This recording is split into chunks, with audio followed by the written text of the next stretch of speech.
Hi, everyone. Hi. Okay, today we are talking about valuations. Do you want to be on the camera?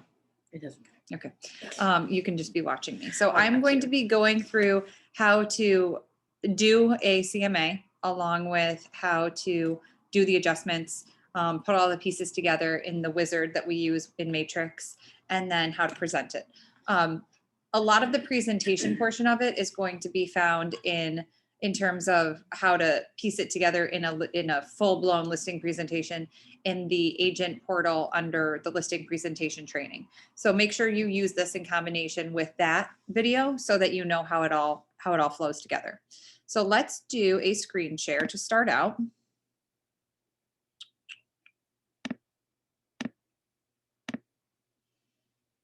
And we are going to pull up the MLS. So let me make this a little smaller so that you can see the entire screen.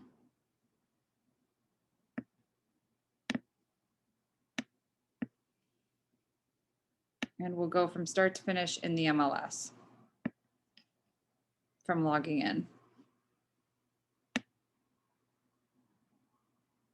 Okay, so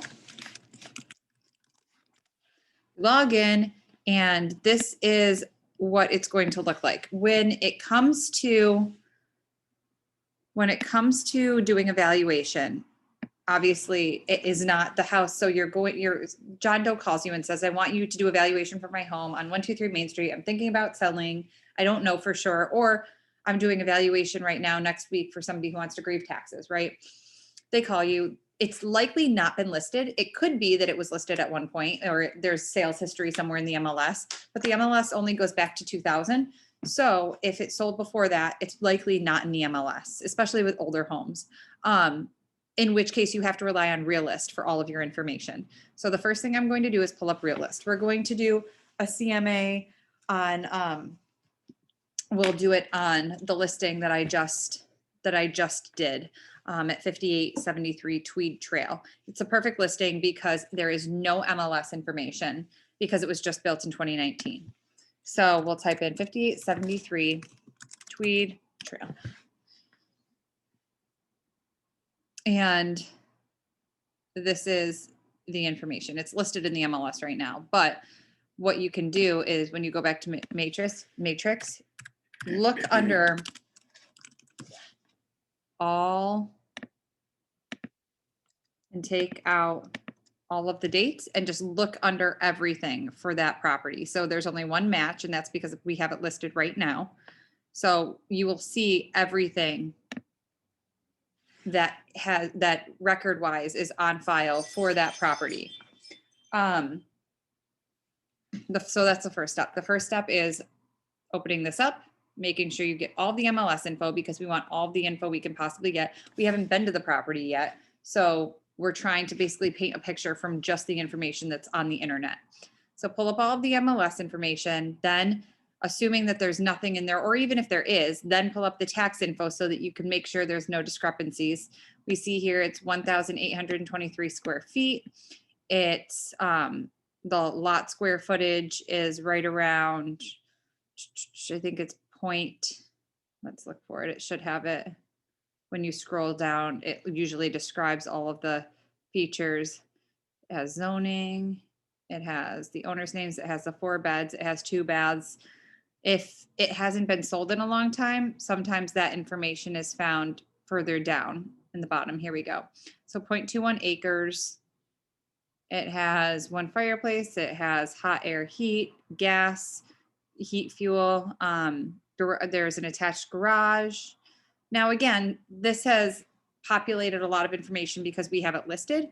Sometimes if it hasn't been in the MLS, it's just what's on record with the town, right? So there's not always a lot of information. I'll compare it against another property. Let's look up another property. I want you to see this is a newer property. It was just built in 2019.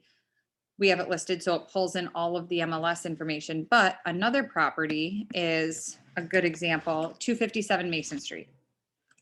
Let's use that one because it's older too. So 257 Mason Street. This is all of the tax information. 4 beds, 1,700 square feet. It's a duplex. So here's the reason I wanted to point this out. Joe and I bought this property back in 2013.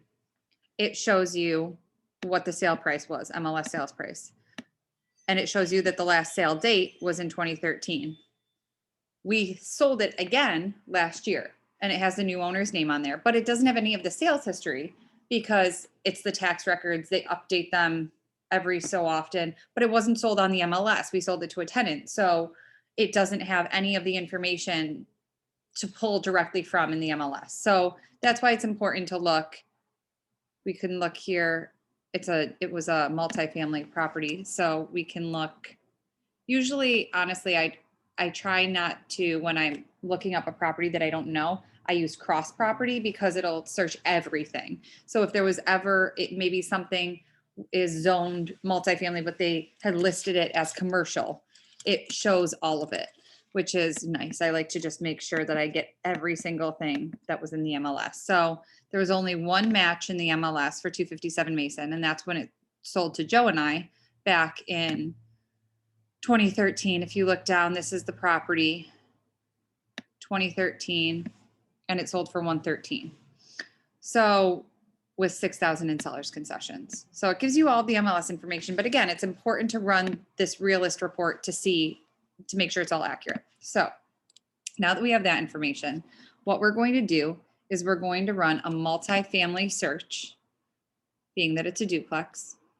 We're going to do active, continue to show, under contract, and pending sale. We want to see everything that is active right now for sale that's comparable to this property and that's sold in the last 365 days.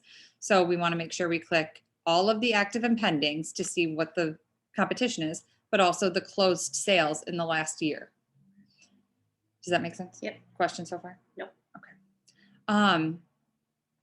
In terms of a multifamily like this, it's important that you use features like how many bedrooms there are, or how many bedrooms there are, but also how many units there are. So it's a 2-unit, it's an up and down, upper, lower. It's important to have those features hammered out because that really directs what tenants you can get.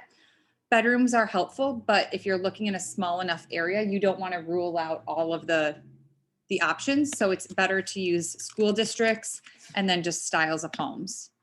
So by doing that, we get 11 matches. It's a hard balance to strike, and you might just have to mess with it the first few times you do valuations. Like the school district is always one of the most important. So you put the school district in, and then you saw, okay, I have to make sure it's a 2-unit because obviously a 2-unit will be very different in sales price than a 3 or a 4. And then up and down is different than side by side because renters will pay more for a first floor unit. So if you have one that's up, you'll get less, it'll be less attractive. So basically understanding that the two top priorities when it comes to searching are school district for the most part. This can vary, depending on commercial spaces and whatnot. When you're talking about multifamilies, residential homes, single families, it's school district, style of home, and then the third is square footage. So in this situation, the 2-unit really accounts for the square footage just because it's a multifamily. It's a little different. But then you just click results and it'll bring up everything that is active and that has sold in the past year. There's 11 results. So there's one comparable property for sale right now, which just shows the horrifically lacking inventory, which is already lacking for multifamilies in this area to begin with.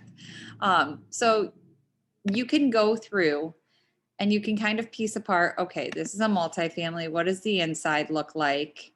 This is outdated. It has green cabinets. It has older carpet. It has some older paint.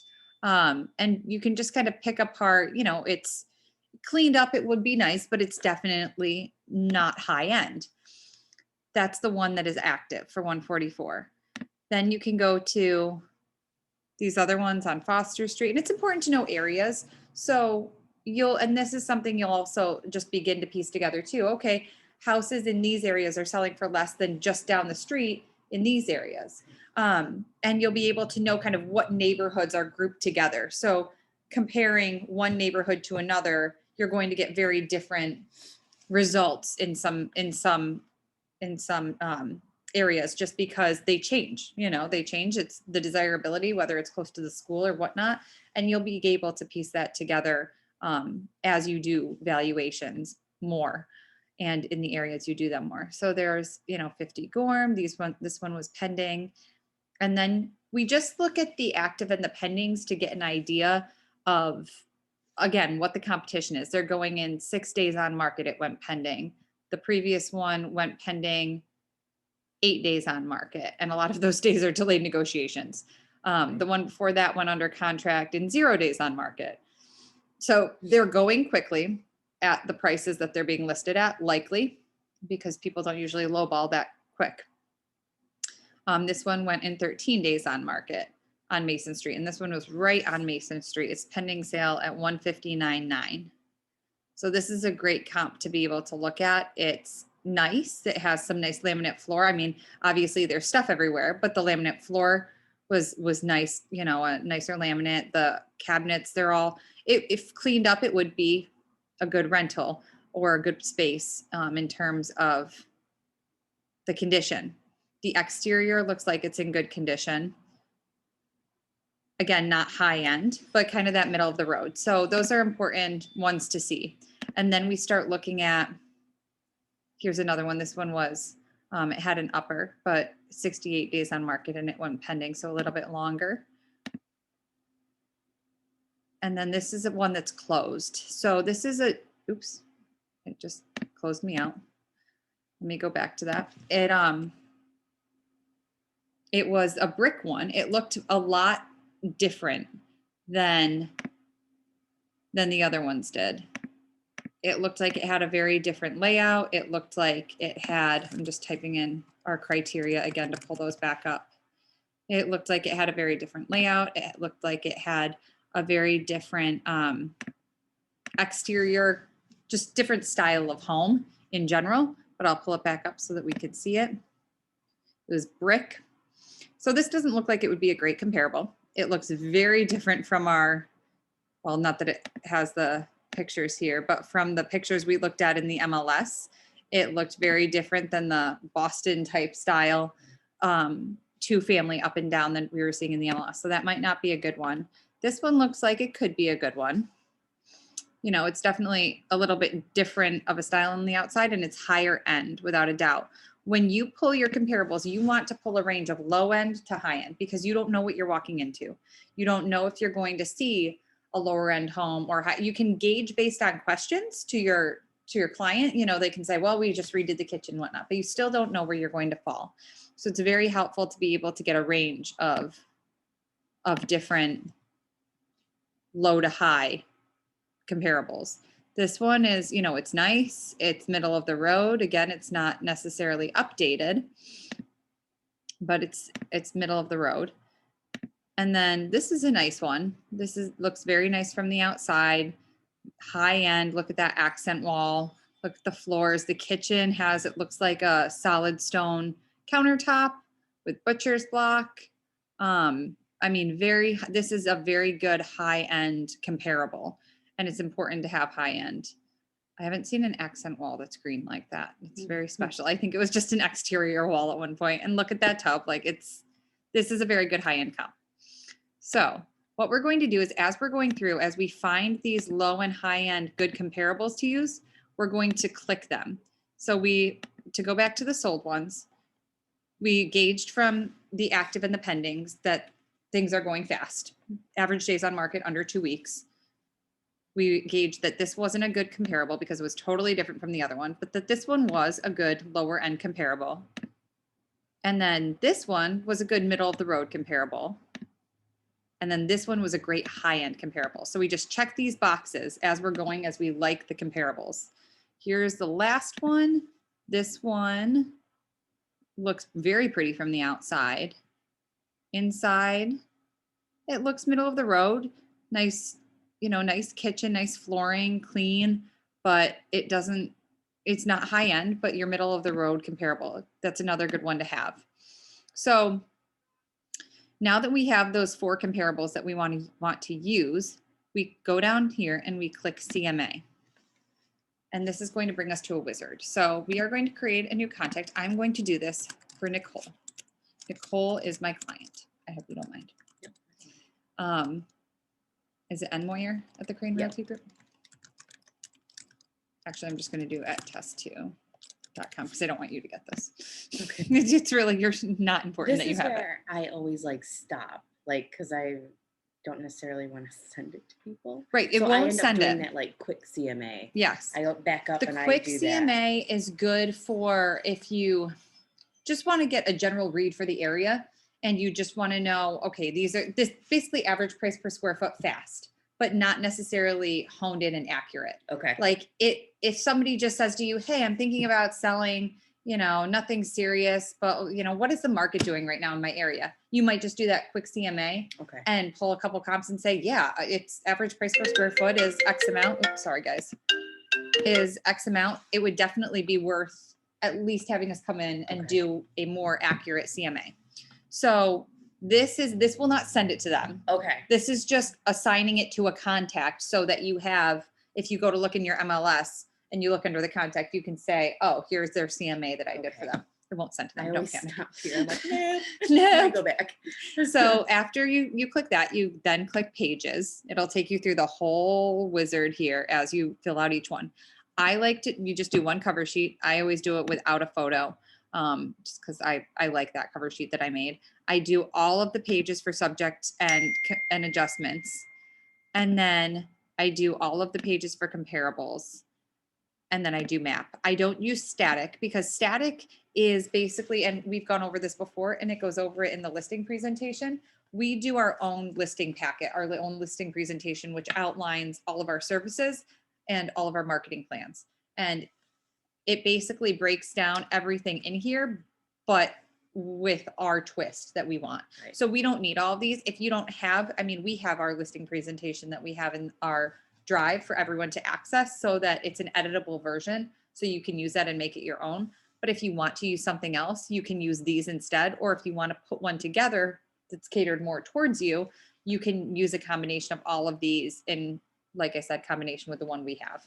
So I don't usually include them, but then I also like to remove pricing recommendations because sometimes when you do this, the pricing recommendations, they automatically populate in a like crazy range and they don't hone in on what your actual pricing recommendation is. It just hones in on what the numbers are calculating.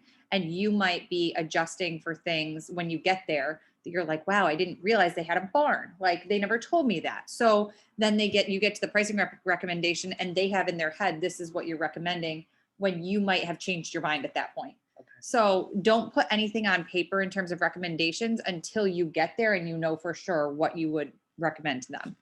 I always take that part out. And then I also take out the pro report because CMA, there's a breakdown of price per square foot and adjustments on the CMA brief and the CMA pro, and it can be overwhelming for people to see both, and then they just get confused. Most people don't look at these charts and adjustments every day. So to just give them the brief version is the easiest for them to digest. When we get to the actual pro report, they start just confusing themselves and getting lost in the numbers and the charts. So now we have a cover sheet. We have the price adjustments that we're going to do, a summary list of all of the comparables, minimums and maximums of what the lowest one was that sold, what the highest one was that sold, what the average days on market were, list price and sale price chart. So how much houses went for compared to what they were listed at, a brief summary of the price per square foot and the adjustments per square foot, a thumbnail that shows all the pictures, and then an actual like photo gallery that shows the pictures as well. And then a map showing where all of these comparables were in comparison to your property. Questions about that? So you put all this together and you bring this with you to like your first appointment with them? Yes. Okay. Yes. Because they want this information. Yeah. They want the valuation, and a lot of people won't. A lot of agents will just go get the information, then go home and do it. And I have only ever gotten negative feedback from that. Yeah, I saw someone write a review about that someone else just showed up with like nothing, like a piece of paper and a Right. pen And you show up with paper. Like I always print out the tax report that we have that we pulled up. That was the realist report. I always print that out and then I make all of my notes on the back of this.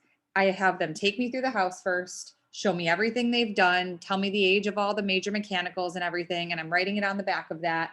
And then we sit down and we go through. And because they want to show you, they want to tell you all about their house first. They want you to know all about them. And then you can sit down and also now you have the background to be able to say, okay, based on these things, this is where you would fall on the low, the average, or the high end. And I tell people before I come out, I'm pulling comparables from a range of low, average, high, because I don't know what I'm going to come into.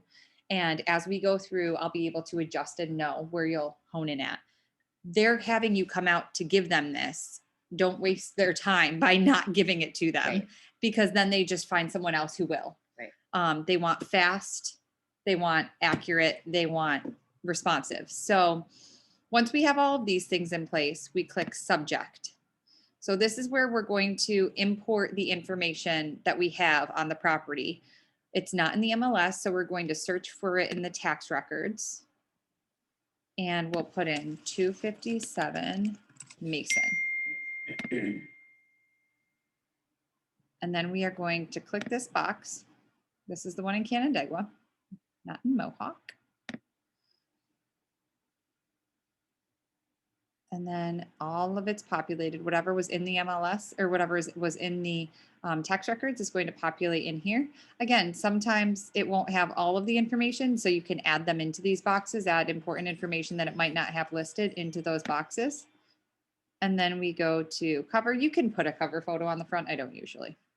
But you can, one of the other things I usually do prior to going to a listing appointment is pull up the Google map of it. So I can at least see the front shot of the house and know like, oh, wow, they've really let it go. Or, oh, wow, they painted recently and, you know, it's pretty obvious that they've done a lot of work. So this one won't let me zoom in this way, but if you just go to Google Maps and pull it up that way. And you can type in 257 Mason Street, Canandaigua, New York. And then it'll allow you to do a satellite.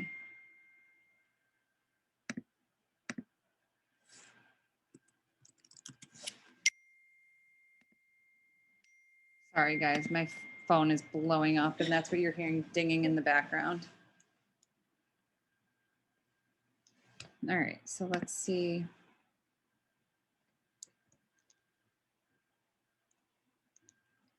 All right, so it was able to pull this up. This is what I like to pull up prior to actually seeing the house, just like I said, so you know condition. But if you'd like, you can, you don't know how old this is necessarily, but you can always take a screenshot of this. If you, I don't want to scroll, I don't want to scroll out, there we go. If you want to just put it on the front page of your CMA, you can do that and then go back and click browse. And didn't save it right, but you can always just upload a picture if you'd like from the Google Photos. Now, if you find that the Google photo is the house looking completely dilapidated, you might not want to upload that. But here we go. We can put that in there. This has all of our agent information in it. You can edit it if you'd like, if it's not updated. And then you can put the owner's contact information there. Do you have questions about that? Okay. This takes us to the comparables. You can add more comparables by clicking here. It goes back to the search that we originally did where we had all of those matches. So if you changed your mind, you wanted to weed out a comparable, you can do that or you can add them. We'll go back, just make sure you go back. So it's just important, like if I want to delete it, I do that. If I want to add, I don't use the back button. It will completely mess you up. Just use the buttons down here. And make sure if you do start using the back button, you're at least clicking save over and over and over again so that you can go back to it. You always can find your CMAs under my CMAs right here. So now that we're here, we have all of the comps. We're going to save what we've done so far, and we're going to go to map. So here we have a map of the comparison of where everything is located. This is where a subject property is. These are two of the comps. This is another one, and this is another one. Now, this side of Main Street in Canandaigua, I know carries higher appreciation than this side of Main Street in Canandaigua. So just based on the fact that it has a lot more residential around it, whereas over here it has a lot more commercial around it. So it's just a different price per square foot. So I'm going to take that into consideration as I'm doing adjustments for number 3 and 4, but it's good to have them both because especially with the multifamily in Canandaigua, you don't have a lot of options for comparables. So then we'll go to adjustments and we will start typing in our adjustments. This is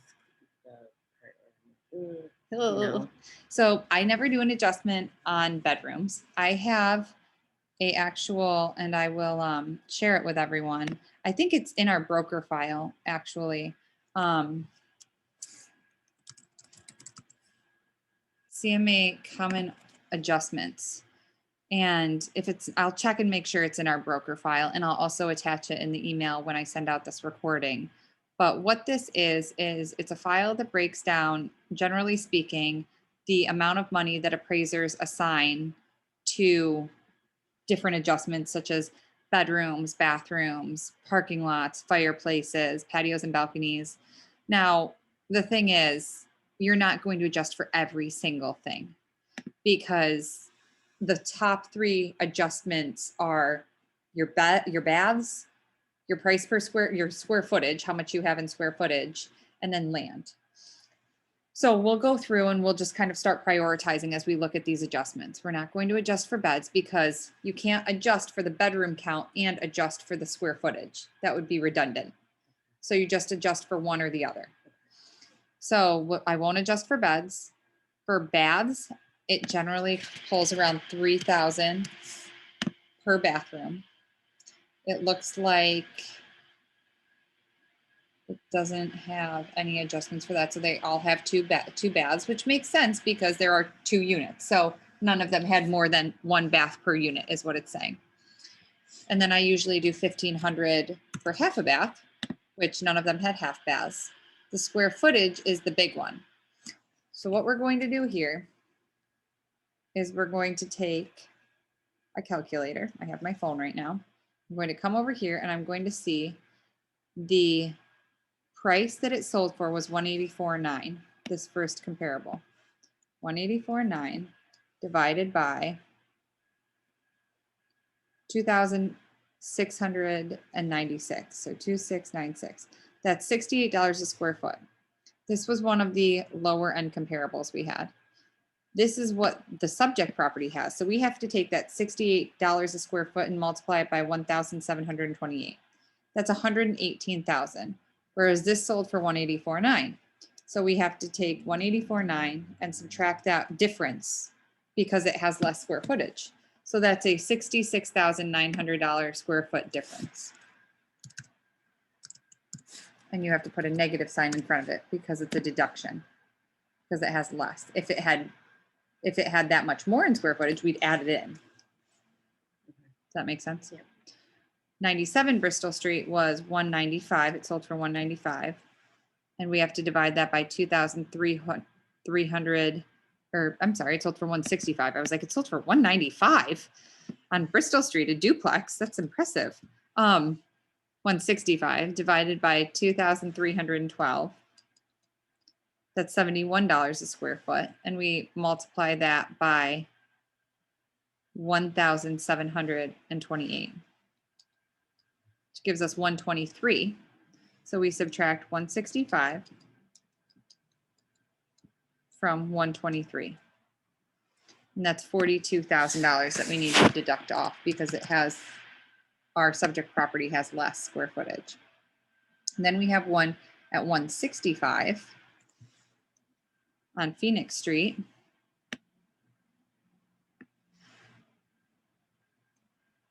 and that sold for, or that sold for the 165, and that was 2,034 square feet. That's $81 a square foot multiplied by 1,728, which is the square footage of the subject property, gives us 140. So 165 minus 140. And you come out with a difference of $25,000 that we have to take off. You can see how as you're making these adjustments, these prices over here, this is the adjusted price versus the sale price. Everything's shifting. So when I put this back in, it went up. But now I'm taking 25,000 off, so it's adjusting that down to that 140. And then the last one on Phelps Street sold for 110 with 1,700 square foot.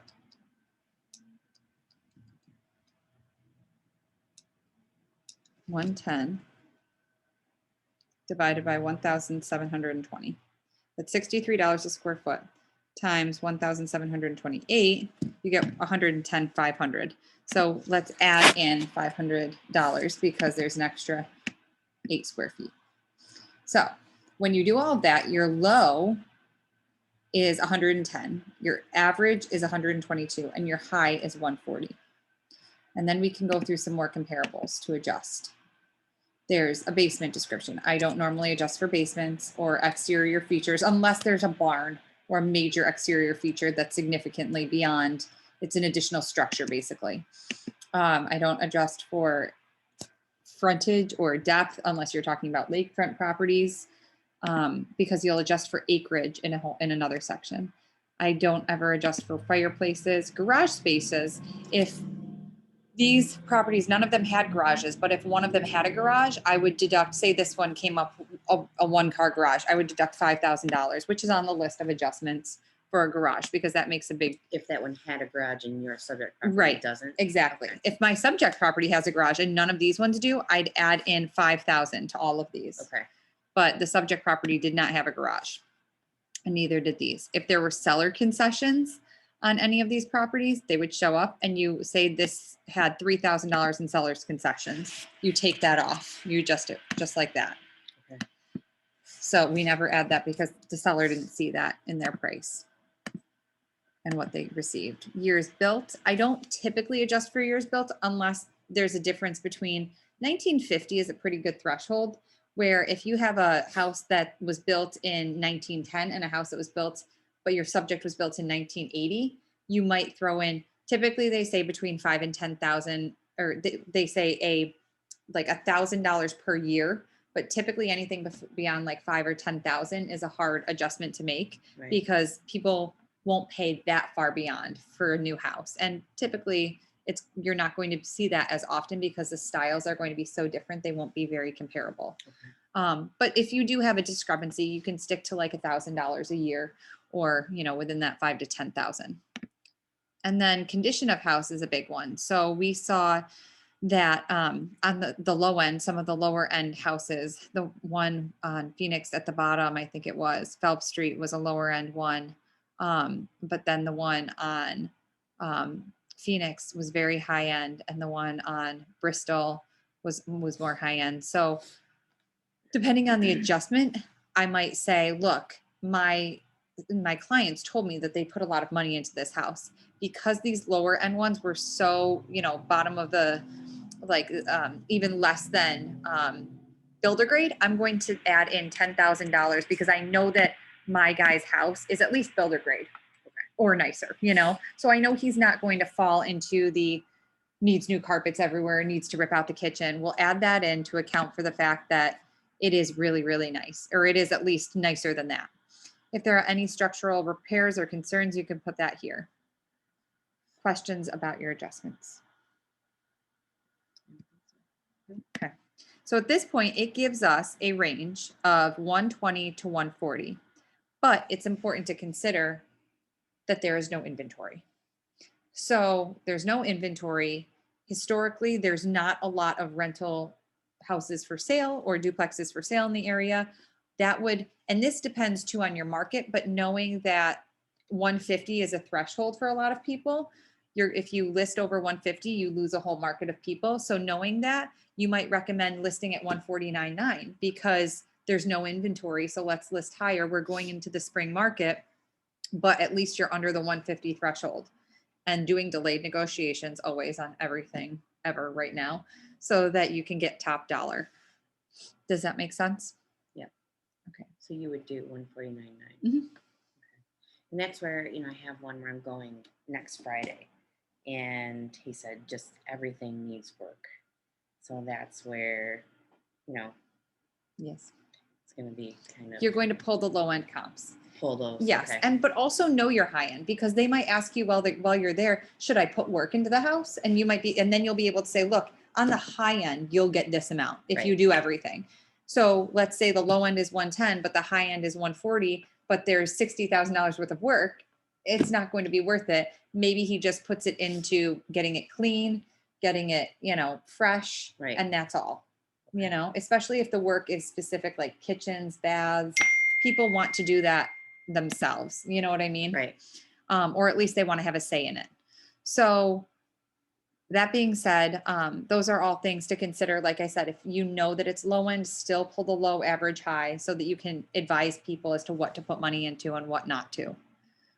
After that, you just click finish. And then you can click save again too. Then you can view your CMA and it'll come up as a PDF. And you can download it and print it. And you can also, and I'll show you this. I'll go back while it's downloading that, but you can also email it if you want to send it out. It did not email your person automatically, don't worry. Okay. But if you do want to email it, you can do it from here. But the PDF that it generates will come up as savable. So you can it comes up as a report, and it lays out all of the comparables are on the first page, second page, depending on how many there are. It has your low, like we had talked about, your lows, your average, and your high. And then it goes through minimums and maximums. And then this is where I was saying you have that big range because things sold for 110 to 185. But people can be deceived by that because they're like, well, it sold for 185. And I'm like, yeah, but it had like 600 more square feet. Right. So you may or may not want to include minimums and maximums depending on who you're talking to and the context. This is where it shows your average days on market. And then this is where it shows your price graph of it sold, where it sold in regards to where it was listed price wise. And then it just gives a brief summary of all of the listings and their square feet and their price per square feet and their sale price. And then this is a thumbnail of each of the properties that you had pulled, along with pictures of all of them. And you can take this. I always take the CMA. It's finally the map section, and I download it. And I put 257 Mason Street CMA. And you don't have to do this, but I save it into a Google Drive file for my client. I put, Nicole Moyer, 257 Mason Street, and I just stick it right in there so that even if they don't choose to list right now, when they choose to list, I can come back and I can compare everything I've done previously. But it also saves your CMAs. If you go to my CMAs and you type in Nicole Moyer, then I can see the CMA underneath. Okay. Yeah. So that's how to do evaluation. The other suggestion I would have is when you're presenting this, would you like me to touch on anything in the MLS right now before I put the camera back this way? Are you sure? Okay. Or right. What do you mean, like that specific? Do you want me to point anything out in terms of doing a CMA that you've had questions about when you've done it? No, I think that's okay. over. And whenever you do a CMA, if you'd like, you can send it over to me and I can just take a look at it and make sure that, I just throw in any suggestions like, oh, I know this area and these ones went for a little bit higher than these ones, just to like give you any insight I might have, or to make sure like the adjustments looked good.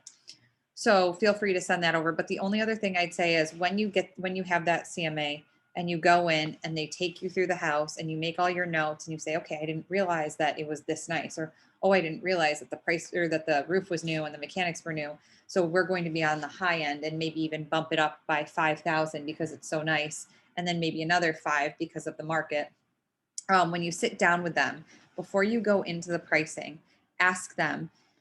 And I typically like to ask them like this: is there a price that you need to get to make this worth it for you? Okay. Are you shooting for a certain price so that you can get into something else, or to make things work, in That's the where best they're at. scenario? Right. Just to find out if they say 35,000 over what you've just pulled comparable wise, you need to be able to set the tone for, okay, so this is where the comparables are. That being said, it's entirely up to you what you want to list for. Right. I will list it wherever you want me to list. However, I need you to know that the comparables are showing significantly lower. So we might just have to wait a little bit longer. Right. Just setting the table for that before you blindside them with the number and they're like, that's not at all what I want to get. Just know how to approach them before you give them the information. And they Right. might just sit there and be like, no, I have no idea. And that's when you just start tactfully going through and saying, these are the averages, these are the lows, these are the highs. And what are you thinking about this as you're going through? What are you thinking about this? What are you thinking of these numbers? Like, do these numbers make sense to you? So that you can kind of feel out if they're happy or not with them. Okay. And the direction of the conversation, because just knowing how best to approach them is going with the pricing piece is going to make a huge difference. Okay. Because that's where people get the most touchy. They either think that you are under pricing it or overpricing it, and so you want to make sure you're on the same page with them the whole way. And if you're not, you need to be able to explain why it's different, but that they're still in complete control of all of this. And we will list wherever they tell us to. I had a seller recently who wanted me to list it like $20,000 higher than it comped out at. And I was like, well, you know what? We might just have to wait longer. But if in the first 2 weeks we get feedback that it's listed too high, we'll talk about an adjustment at that time. You might lose a little bit of momentum, but given that it's such a hot market, if you're going to try it, now's the time to try it. So you know what I tell mean? them like upfront, like when you do price adjustments, that it's kind of like a negative. I call it a price adjustment because it's I don't want it to carry like a negative connotation. So I call it a price adjustment. And I just say, if in the first 2 weeks we are not getting the number of showings and offers that we should be, because you should have an offer within 2 weeks in this market, then we need to talk about a price adjustment and start to get it corrected back down to market value. And then you just go play it by ear and see where they want to be at that point. As long as they know the likely outcomes, it's entirely up to them. And they're in the driver's seat of where it's listed. They just need to know what's likely to happen at that price point so that they can make the proper decision. Okay. And that way you can come back to them later and say, look, like we talked about, this was significantly higher than the market would bear. So we need to start adjusting. And you just defer back to that first conversation. Like we discussed, you can even go as far as to say, let's sign a price adjustment form now for 2 weeks out, just in case we have to do it at that point, just so that this expectation is there. Right. Okay. Does that make sense? Yep. Do you have any other questions? I guess the only thing I'll go home and try it, but I think it's a rural property. So I think finding. And that's where you might have to go out mileage wise. But if you try to stick in the school district, make sure you stick within the school district if you can, and make your style of property and your square footage mostly equivalent, but square footage, the general rule of thumb is 500 square feet above or below. Is a generally good rule of thumb. You can extend it if you're like, I'm not getting anything. You can push it out a little bit. But school district, square footage, and style of home are the 3 most important that you really want to hone in on. Okay. Feel free to reach out if you would like me to look at any of the CMAs. If you would like me to review any of them, we can always do it via Zoom too. But let me know if you have any questions, and I will have this sent over and uploaded to the agent portal as well. It's good to see everyone. We'll talk to you soon.